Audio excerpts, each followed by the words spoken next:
මෙම වීඩියෝ මගින් ඔබගේ තාක්ෂණික ගැටලු නිරාකරණයට උපකාරී වූවා නම් ලයික් බටන් එක ක්ලික් කරන්න. අපගේ නවතම තාක්ෂණික වීඩියෝ මගින් ඔබගේ තාක්ෂණික ගැටලු නිරාකරණයට සහ දැනුම වර්ධනයට පහළ ඇති සබ්ස්ක්‍රයිබ් බටන් එක සහ බෙල් ලකුණ ක්ලික් කරන්න.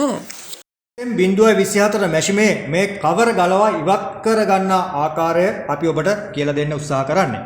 මුලින්ම අපි මේ ඩයල් දෙක ගලවලා ඉවත් කර ගන්න ඕනේ. ඊට පස්සේ මේ ඩ්‍රොයර් එක ඉවත් කරලා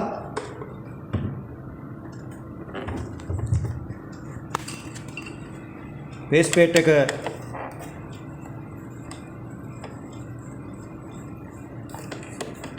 ඉවත් කරමු. මේ ස්ථානයේ බේස් ප්ලේට් එකට සම්බන්ධ වෙච්ච තවයනයක් තියෙනවා. ඒක අපි යම් ප්‍රමාණයකට බුරුල් කරලා තියා ගන්නවා. දැන් ඔබට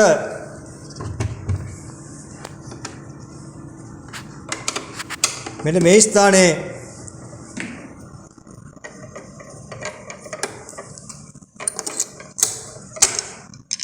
টপ කවර් එකත් මම ඉවත් කරා.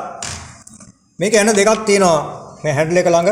ඒක යම් ප්‍රමාණයකට අපි බුරුල් කරලා සම්පූර්ණ ඉවත් කරන්නේ නැහැ මම. මේනේ අපි ඉවත් කරමු. මොකද මේක නැවත සවි කිරීමේදී මේ ස්ථානයේ මේ ප්ලාස්ටික් ලිවර් එක කැඩෙන්න පුළුවන් මේ ඇනේට වැදිලා. මේ ඇනේ සම්පූර්ණ මම දැන් ඉවත් කරනවා කවරට සම්බන්ධ. දැන් මේ ඉදිරිපස ෆේස් ප්ලේට් එකට යටින් තිබුණු මේ ඇනෙත් අපි ඉවත් කරනවා.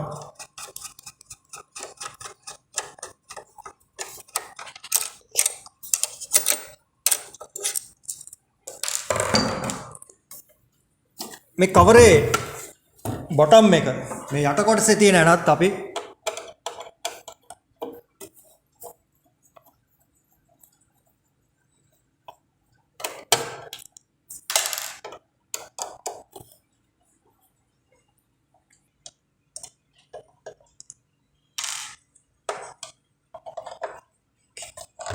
මේ ඇනෙත් අපි ඉවත් කරන්න ඕනේ. බොටම් එකේ කවර ඇන ටික ඉවර කරාට ගලවුවට පස්සේ මේ ඇනෙත් අපි අනිවාර්යයෙන්ම ගලවන්න ඕනේ. මේ ස්ථානයේ තියෙන තව ඇනයක්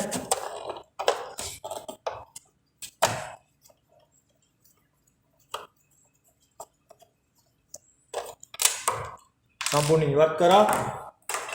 ඊට පස්සේ අපි මේ බොටම් කවරේ ගලවලා අපිට අයින් කරන්න පුළුවන්.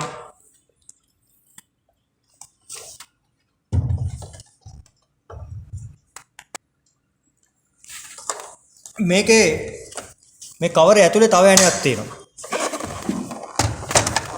මෙන්න මේ ඇතුලේ ඔබට පේනවා මේ ස්ථානේ මේ ඇණයත් අපි ගලවලා ඉවත් කරන්න ඕනේ.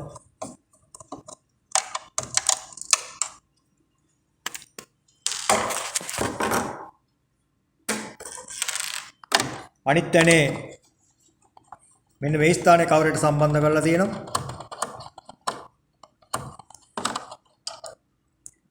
අපි මේ කවරේ ඒ ස්ථාන වල තිබෙන සියල්ලම ඉවත් කළා. දැන් අපි මේ කවරේ ගලවන්න නම් මේ මැෂින් එකේ මෙන්න මේ ස්ථාන වල ලොක් තියෙනවා. මේ උඩ ඒ වගේම මේ පිටුපස. අපි ඉස්සලා මේ කවරේ මේක ඇරලා අපි පොඩ්ඩක් ෆ්‍රන්ට් සහ බෑක් කවර් එක ඈඩ් කරාම ඔබට මේක හිඩස් වෙන ආකාරයේ හිඩසක් දකින්න පුළුවන්. අපි මේ හිඩස මේ අතින් බෑක් කවර් එක පාත් කරලා මෙන්න මේ ස්ථාන වලින් අපි මේක මේ ලොක් හිමින් වන්න ගන්න ඕනේ.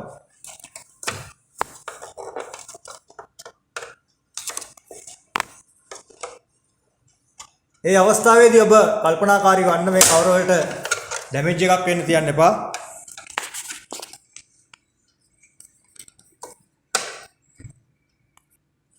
මේ හැන්ඩල් එක උඩට ගත්තාම ඔබට පේන කවර විවර වෙනවා එතනින්. මේකේ පිටුපස තියෙනවා තව ලොක් එකක් මෙන්න මේ ස්ථානේ. ඒකත් අපි මේ ආකාරයට ඈඩ් කරලා අපිට පේනවා දැන් සම්පූර්ණ බෑක් කවර් එක අපි මෙන්න මේ ආකාරයට ඔබට ඉවත් කරගන්න පුළුවන්. මේ ස්විච් එකෙන් අපි මේක ඉදිරියෙන් අපි ගත්තාම මේ පිටුපස තියෙන ස්විච් එකෙන් මේක ඉබේම පැනලා ඉවත් වෙනවා. ඊට පස්සේ මේකේ ෆ්‍රන්ට් කවර් එකේ ඔබට පේනවා මේ ඇතුලේ ඇණයක් තියෙනවා. අපි මේ ඇණේ ගලවන්න ඕනේ. ඒක සෙල්ෆ් ටයිප් ඇණයක් තියෙන්නේ. අපි ඒක ගලවලා ඉවත් කරගත්තා. ඉදිරිපස කවරේ ගැලීමේදී මේ ස්ථානයේ ඔබට පේනවා. මම පෙන්නන්නම්. මේ ඇණේ තරමක් බුරුල් කරන්න ඕනේ. මේ ආකාරයට වටභාගයක් විතර බුරුල් කරලා කවරේ ඔබට නිකම්ම ඉවත් කරන්න පුළුවන් ෆ්‍රන්ට් කවර් එක.